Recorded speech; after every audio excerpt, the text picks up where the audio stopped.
Well, the U.S. presidential race remains too close to call. Shifting support among Jewish and Muslim voters in key battleground states is making turnout crucial. More on this from ILTV's Mayan Hoffman. Just days before the U.S. election, there's still no clear leader.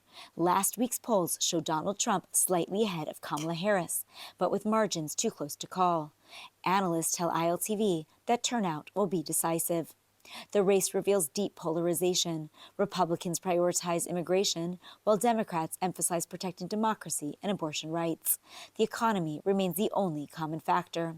For Jewish voters, a new Jewish People Policy Institute survey shows 63% plan to support Harris, marking the lowest Democratic backing from Jewish voters in 40 years. Still, Harris retains the majority, with 24% of Jewish voters supporting Trump.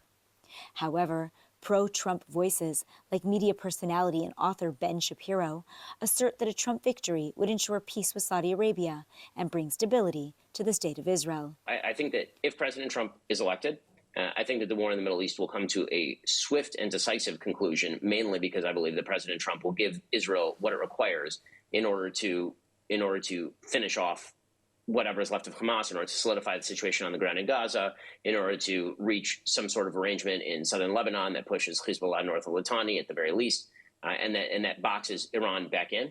I also think that President Trump will move with alacrity. Jewish voters could play a significant role in key battlegrounds like Pennsylvania and Arizona. In Pennsylvania, Jewish adults make up 3% of eligible voters. In 2020, over two-thirds identified as Democrats. In 2016, Trump won the state, and in 2020, it was Biden's.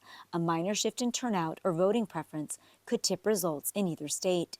In Arizona, Jews make up slightly more than 2% of the state's eligible voters. Here, too, Trump took Arizona in 2016 and Biden in 2020. Meanwhile, American Muslims, typically Democratic supporters, are increasingly disenchanted. Some, like Mahmoud Ali, are turning to third-party options.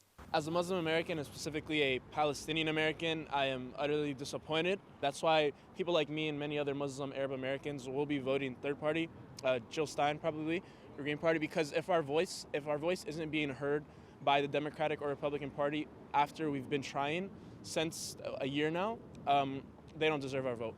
Lastly, a new poll shows Harris leading Trump in Iowa by 3 points, driven largely by women, especially independents and older voters, in contrast to Trump's solid support among men, rural voters, and non-college educated residents. A win for Harris would be surprising, as Iowa has leaned strongly conservative in recent elections.